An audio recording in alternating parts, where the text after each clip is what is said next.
Good morning, grade 5th. So in today's video we are going to learn about adjectives and their degrees. So here's the video. Let's get started. So today's topic is adjective. So as we all know, adjectives are the word that tells us more about a person, animal, places or things, right? So adjectives tells us more about any noun, pronoun, any person, place, animal or thing, right? We all know this. So there are 6 kind of adjectives. One is adjective of quality, then adjective of quantity, then adjective of number, demonstrative adjective, interrogative adjective and possessive adjective. So let's have a look on them one by one. So adjective of quality. It tells us about the kind or nature of any person, animal or thing. The adjective of quality tells us more about the nature of a person or which kind of person or thing or animal it is. For example, if the person is big or if it is small, if it is large in size, if it is tall or if it is short. So all these things comes under adjective of quality, right? So next is adjective of quantity. So as we all know, quantity is how much the substance or the thing is present. For example, some. Give me some rice. I have enough money. Okay, so these kind of adjectives are known as adjective of quantity. There is a point to remember that adjective of quantities always work with uncountable noun. Okay, it always works with uncountable noun. Adjective of number. Okay, it tells about the number of persons, places, animals or things. For example, one, two, many, etc. Okay, all these tells about the persons, number of person, number of places, number of animals, and number of things. For example, one, two, many, etc. Okay, all these are adjectives of number. Now what we have a similar thing between both of them, adjective of quality. Adjective of quantity and adjective of number. What are the similar things? Let's have a look on them. Okay, so here are some adjectives which may be both adjective of quantity and adjective of number depending upon their use. I already told you adjective of quantity is used with uncountable noun, right? An adjective of number will be used with countable noun. So here are some examples of it. Little and few. Both little and few convey the same idea. Both of them are giving the idea about the quantity. But how we are going to differentiate?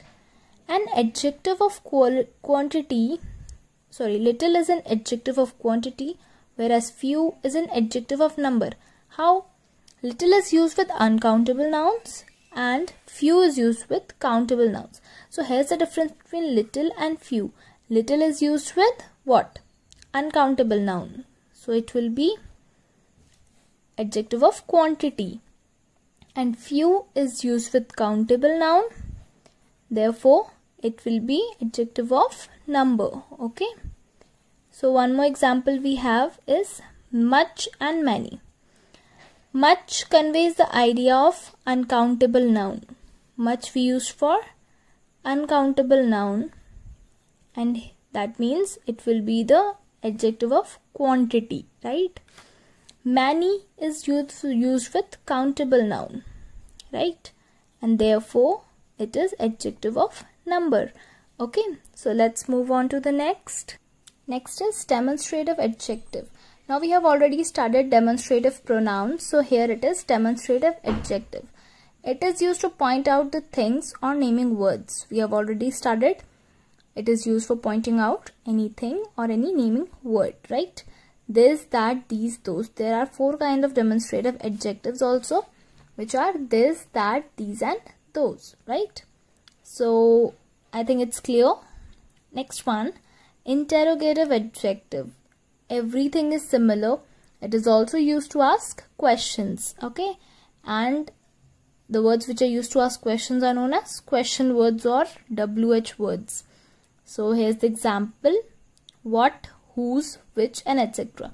So all these things comes under interrogative adjective. Okay, next one is possessive adjective. It is used to show possession or belonging. it is used to show the ownership. Ownership means that something belongs to someone. For example, his book, her car, our house, my pencil, etc. Okay, so these all comes under possessive adjective.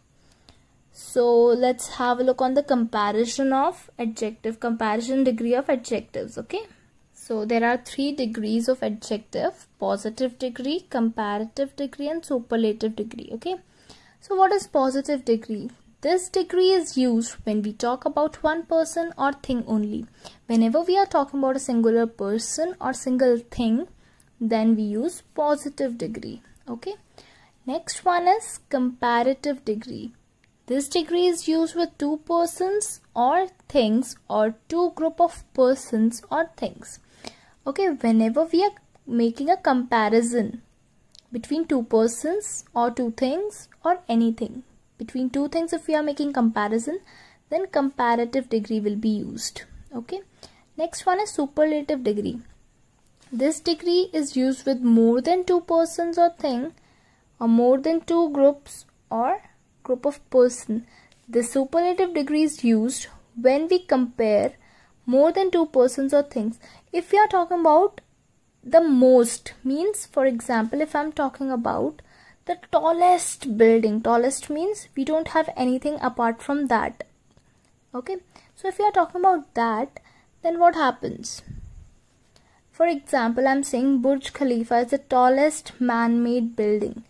Do we have any tallest building or any taller building bigger than Burj Khalifa? No, we don't have.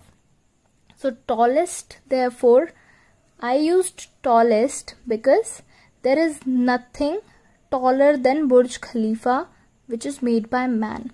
So the thing which don't have any limit beyond it, for example tallest इससे ज़्यादा tall, we don't have anything like this. We don't have anything beyond Burj Khalifa which is taller than it, right? So this is the superlative degree. Now we are going to have a look on the formation. Okay, so here are some rules. By adding ER and EST to the adjective in positive degree. Okay, if we have the positive degree tall, then what we'll do, we just simply add ER for comparative and EST for superlative.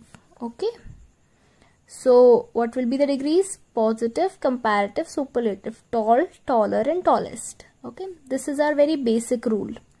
Next one is changing Y into IER and IEST in the case adjectives end in a consonant Y. If any word ends with a consonant Y, okay, then we replace Y and add IER and IEST. Heavier, heavy, heavier, heaviest. If I'm talking about the positive degree heavy, then its comparative will be heavier. We replaced Y and add IER. Here we replaced Y and add IEST. Heavy, heavier, heaviest. Okay, if any consonant, if any word is ending with Y, then we'll use this rule. Okay, next one, doubling the last consonant and adding ER and EST when small words end with a single consonant. If small words like this is ending with a single consonant, only one consonant is there, then what we are going to do is we are going to double that consonant. We are going to double that consonant and we'll add ER and EST. ER for comparative degree and EST for superlative. Okay, so what it will be? BIG, right? It is big. So what we have to do, we have to double the consonant, that means this, and we'll add ER for superlative and EST for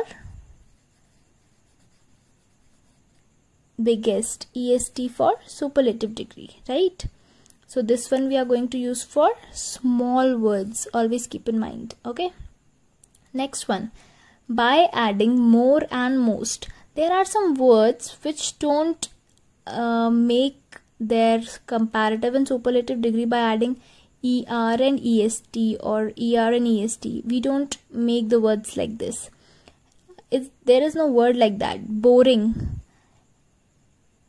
It could be boringer or boringest. No, it will be wrong. There are no words like that, right? So what it will be? Boring, more boring, and most boring. More will be used for comparative and most will be used for superlative. Okay. Next one. Some adjectives do not follow these rules and form comparatives and superlatives by changing into completely new words. So here are some exceptions also which do not form any of these rules, any of these 4 rules.